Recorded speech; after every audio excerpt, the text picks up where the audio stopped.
सभी माँ भगवती का एक बार हाथ जोड़ करके ध्यान कर लेंगे। ओम सती सात्वी भव पीड़िता भवानी भवमोचनी आर्या दुर्गा त्याता त्रिनेत्रा शूलधारिणी सांभवी देवमाता च चिंता रत्न प्रिया सदा सर्व विद्या दक्ष कन्या दक्ष यज्ञ विनाशनी अमीय विक्रमा क्रूरा सुंदरी सुर सुंदरी वन दुर्गा च मातांगी मतंग मुनि पूजिता विमलोत्कर्षणी ज्ञान क्रिया निद्या च बोधिता बहुला बहुल प्रेमा सर्ववाहन वाहना सर्वमंगल मांगल्ये शिवे सर्वार्थ साधिके शरण्ये त्र्यंबके गौरी नारायणी नमस्तुते शरणागत दीनार्थ परित्रायण परायणे सर्वस्यार्थ हरे देवी नारायणी नमस्तुते नारायणी नमस्तुते। बोलिए सच्चे दरबार की जय। आज जो हमारा अध्याय रहेगा उसमें निशुंभ नाम का जो राक्षस है उसके वध की कथा है और सभी थोड़ा ध्यान देंगे। राजा कहते हैं विचित्रमिदमाख्यम भगवन् भगवता मम देव्या चरितमातम्य रक्तबीज विधाश्रितम् भूयश्चे छाम्यहं श्रोतुं रक्तबीजे निपातिते चकार शुंभो यत्कर्म निशुंभश्चातिको बलः। हे भगवान, आपने रक्त बीज के वध से जो संबंध रखने वाला देवी का जो चरित्र था यह अद्भुत महात्म्य मुझे बतलाया। अब रक्त बीज के मारे जाने पर अत्यंत क्रोध में भरे हुए शुंभ और निशुंभ ने जो कर्म किया उसे भी मैं सुनना चाहता हूँ। देखो, भाव में किसी धार्मिक चर्चा को हम सुनते हैं तो उसमें हमें स्वतः एक रुचि जागृत होती है और भावना हो तो क्या होता है, ऐसे लगता है भी पता नहीं ये क्या सुना रहे हैं, हम क्यों बैठे। देखो, एक कुदरती एक स्वभाव है मनुष्य का, प्रत्येक जीव का। जब अच्छाइयों में मन नहीं लगता, जब भगवत चरित्र में मन नहीं लगता तो स्वतः ये जानने की आवश्यकता नहीं कि मन लगता कहाँ है। जहां भी लगता है वो अच्छी जगह, अच्छे विषय नहीं हुआ करते, कुदरती है। आप एक समय में यदि किसी सत्संग में बैठे या फिर सत्संग में नहीं बैठे तो जहां बैठे उसे सत्संग नहीं कह सकते। अच्छा, एक छोटी सी बात बताऊं, जब कहीं कोई धार्मिक चर्चा चलती हो, कहीं कोई सत्संग होता हो, वहां पर जाने के लिए बहुत सोचना विचारना, वो भी कभी कभार तो होता है, डेली जाते हैं आप सत्संग में। और किसी किसी को तो पूरे जीवन में सत्संग में जाने का मौका नहीं मिलता। अनेक लोग ऐसे मिलेंगे कि सत्संग तो होता उनके आसपास, लेकिन उनसे कोई पूछे साफ साफ कि जी आप सत्संग में गए हैं कि नहीं, हुआ तो था, एक कोई गुरुजी कोई महात्मा जी आए तो थे, पर भैया हमें समय नहीं मिला। देखो, ये जो देवी का चरित्र है ना, ये क्या है, ये थोड़ा सा इस प्रकार का है, हम सरल और साधारण होकर के हम सुनने लग जाए ना तो थोड़ा समझ से परे जाता है। सब कुछ काल्पनिक जैसा लगता है, कल्पना है, कोरी कल्पना। जबकि देखो, ये संयोग है कि इससे पहले हमने गरुड़ पुराण के माध्यम से 14वां, 15वां और 16वां जो उसका अध्याय है गरुड़ पुराण सारोद्धार का, उसके अंदर दो प्रकार से जीवन जीने की शैली या कला या नियम बताए। कौन कौन से? एक व्यवहारिक, एक परमार्थिक। ठीक है, यदि हम परमार्थिकता को ध्यान में रखते हुए हम कथा का श्रवण करें तो ये कथा हमें समझ में आएगी। अन्यथा नहीं समझ में आएगी।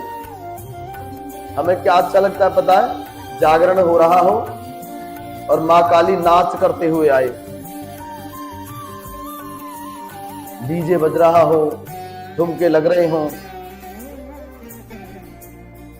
यहाँ पे नृत्य नाम की चीज का कहीं वर्णन मिला आपको? मां चामुंडा, मां काली का जब अवतरण हुआ, जब उनका प्राकट्य प्रादुर्भाव हुआ, तो वो नाच रही थी क्या? किस रूप में आई थी? बड़ी भयानक, विशाल, क्रोध। और आप स्वयं विचार करके देखो, जो हम जागरणों में जाते हैं या जागरण करवाते हैं, वहां क्या स्थिति है उनकी? झांकियों के नाम पर जो आप देखते हैं, तो हम उस चीज के आदी हो गए। अन्य किसी रिलीजन के किसी भी पात्र का, किसी भी इस प्रकार की शक्ति का कहीं मजाक नहीं उड़ाया जाता, कम से कम वो तो नहीं उड़ाते।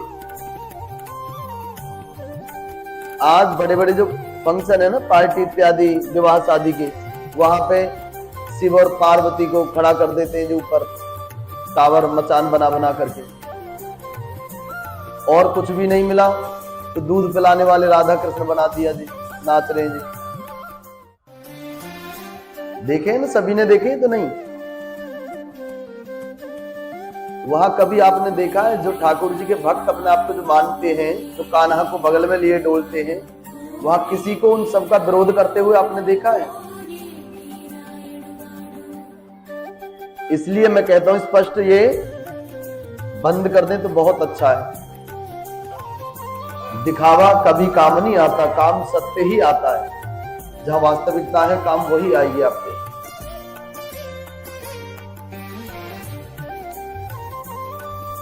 यहां जब राजा ने महर्षि से कहा कि आपने रक्त बीज इत्यादि का वध का जो महामाई का चरित्र था वो सुनाया, बड़ा आनंद आया, अच्छा लगा, और अब निशुंभ वध की लीला भी हम सुनना चाहते हैं।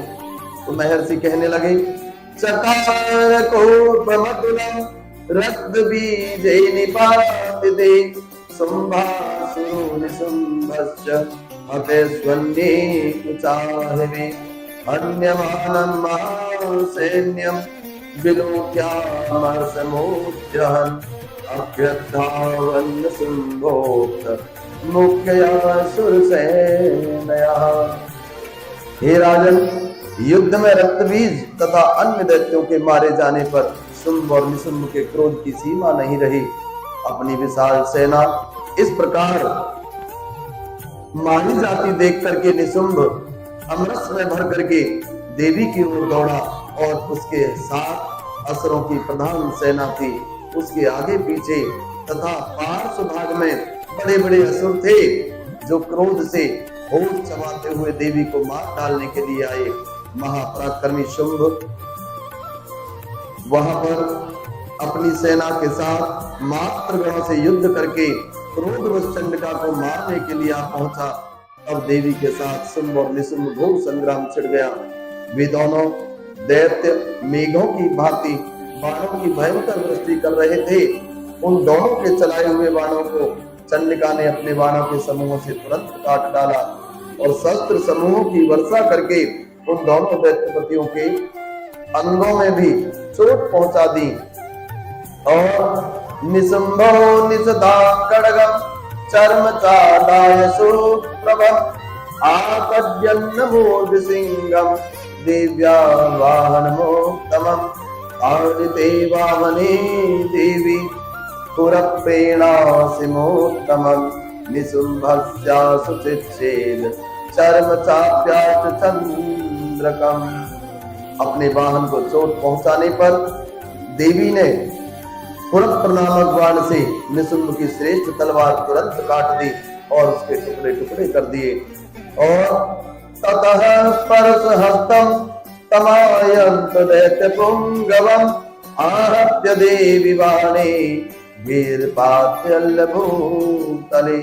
इसके बाद दैत्यराज निशुंभ को फरसा हाथ में लेकर के आते देख देवी ने बाण समूहों से घायल कर उसे धरती पर सुला दिया। और तस्मिन् पतिते भूमो निसुम्भे भीम विक्रमे मार्यत्यतीव संक्रुद्धः प्रययो हन्तुमम्बिकाम् सारथस्थ पादुंचेन गृहीत परमायुधे भुजेष्टाविरतुल्ये याप्यसे संभवो नमः। उस भयंकर पराक्रमी भाई निसुम्भ के धराशायी हो जाने पर शुंभ को बड़ा क्रोध हुआ और वो अंबिका का वध करने के लिए आगे बढ़ा और रथ पर बैठे बैठे ही उत्तम आयुधों से सुशोभित अपनी बड़ी बड़ी 8 अनुपम भुजाओं से समूचे आकाश को ढक करके वह अद्भुत शोभा पाने लगा। और उसे आते देख देवी ने शंख बजाया और धनुष की प्रत्यंचा का भी अत्यंत दुस्सह शब्द किया और साथ ही अपने घंटे के शब्द से जो समस्त दैत्य सैनिकों का तेज नष्ट करने वाला था संपूर्ण दिशाओं को व्याप्त कर दिया। अच्छा, घंटे का महत्व तो आपको पता है किसी को? जो ये घंटा होता है ये उत्तम और सही धातु का बना हो और सही आकार आकृति और वजन में हो। यदि कितना भी शोर होता हो कहीं किसी भी प्रकार का और इसकी ध्वनि हो तो इसका जो कंपन होता है ना, वाइब्रेशन, वो सभी शोरों को अपने आप में खत्म कर देता है। बिल्कुल जैसे आप बहुत तेज बोलो किसी चीज को और वहीं 1 घंटे का स्वर बजा दिया जाए तो आपकी ध्वनि को बिल्कुल शांत कर देगा, खत्म कर देगा वहीं।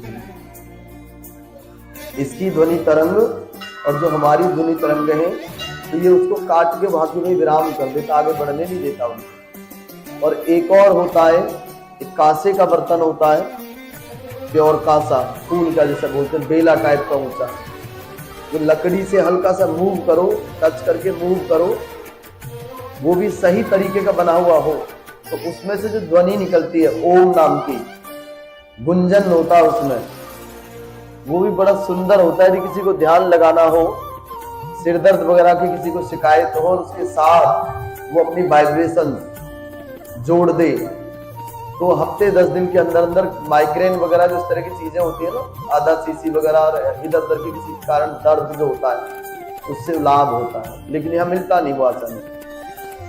रणभूमि के अंदर युद्ध क्षेत्र में महामाई ने जो अपना घंटे का जो स्वर था तेज समाप्त कर दिया सभी का। तेज मतलब जो चिल्ला रहे थे उनकी ध्वनि ऐसी लगी कि कुछ बोल ही नहीं रहे, सिर्फ मुंह चल रहा उनका। और अंतातः शिवं शिवदूती चकारः तय शब्देरसुरासेषु शुम्भः भूपं परं ययो दुरात्मन् तिष्ठति व्याजहाराम्बिका यदा तदा विहितं देवी राकासंस्थितिः। तत्पश्चात शिवदूती ने दैत्यों के लिए अमंगलजनक अट्टहास किया। इन शब्दों को सुन करके समस्त असुर थर्रा उठे, डर गए। और उस समय देवी ने जब शुंभ को लक्ष्य करके कहा, अरे दुरात्मन खड़ा रह, और तभी आकाश में खड़े हुए देवता बोल उठे, जय हो बोलिए सच्चे दरबार की जय। महामाई की जय जयकार होने लगी। और जय जयकार कौन कर रहे थे? देवता। अनेक जो देवता जो पीड़ित थे राक्षसों से, वो सभी महामाई का इस प्रकार का चरित्र देख करके जय जयकार करी महामाई की। और शुंभ ने वहां आकर के ज्वालाओं से युक्त अत्यंत भयानक शक्ति चलाई। अग्निमय पर्वत के समान आती हुई उस शक्ति को देवी ने बड़े भारी लूटे से दूर हटा दिया। लूका किसको कहते हैं पता है? शब्द सुना है? नहीं? एक बड़ी सी लकड़ी हो, लंबी सी, उसमें आगे जलती हुई आग। जैसे हम दूर किसी आग को छेड़ने के लिए एक लंबी लकड़ी रखते हैं ना, है ना, उसे लूका बोलते हैं जी। उस समय शुंभ के सिंहनाद से तीनों लोग गूंज उठे। सो हे राजन, उसकी प्रतिध्वनि से वज्रपात के समान भयानक शब्द हुआ और ततः सा चंडिका क्रुद्धा सूलेना निजगानितम् स तदा विहितो भूमो मूर्छितो निपातः। शुंभ के चलाए हुए बाणों के देवी ने और देवी के चलाए हुए बाण के शुंभ ने अपने भयंकर बाणों द्वारा सैकड़ों हजारों टुकड़े कर दिए। तब क्रोध में भरी हुई चंडिका ने शुंभ को शूल से मारा और उसके आघात से मूर्छित होकर के वह पृथ्वी पर गिर पड़ा। और ततो निशुंभ संप्राप्य चेतनामात्रकार मुखम आजघान शरीर देवी काली के शरणाम तथा पुनश्च कृत्वा बहूनां युतं धनुरेश्वरः चक्रायुधेन दिदिच्छाय दयामास चंडिका। इतने में ही निशुंभ को चेतना हुई और उसने धनुष हाथ में लेकर के बाणों द्वारा देवी काली तथा सिंहों को घायल कर डाला। फिर उस दैत्यराज ने 10,000 बाहें बना करके चक्रों से प्रहार से चंडिका को आच्छादित कर दिया। तब दुर्गम पीड़ा का नाश करने वाली भगवती दुर्गा ने कुपित होकर के अपने बाणों से उन चक्रों तथा बाणों को काट गिराया। यह देख करके निशुंभ दैत्य सेना के साथ चंडिका का वध करने के लिए हाथ में गदा लेकर के बड़े वेग से दौड़ा और उसके आते ही चंडी ने तीखे धार वाली तलवार से उसकी गदा को शीघ्र ही काट डाला। तब उसने शूल हाथ में ले लिया और देवताओं को पीड़ा देने वाले निशुंभ को छाती छेद डाली और शूल से विदीर्ण हो जाने पर उसकी छाती से एक दूसरा महाबली एवं महापराक्रमी पुरुष खड़ी रह करता हुआ निकल पड़ा। इससे शुंभ को जब मारा, छाती में शूल से जब प्रहार करा तो उसकी छाती से एक और पुरुष निकला और महामाई को कहने लगा, क्या खड़ी रह, ठहर जा, डराते नहीं, रुक तो सही। और तस्य निष्क्रामतो देवी प्रहस्य स्वनवत्ततः शिरच्छेद खड्गेन ततो सावपदे त्रयः। उस निकलते हुए पुरुष की बात सुनकर के देवी ठहाके हाथ मार करके हंस पड़ी और फटक से उन्होंने उसका मस्तक काट दिया। और तथा सिंहस्तकोग्रं च दृष्टां चूर्ण शिरोधरां आसुरान् तथा काले शिवदूती तथा परां। और इसके बाद सिंह अपनी डालों से असुरों की गर्दन कुचल करके खाने लगा और वह बड़ा भयंकर दृश्य था।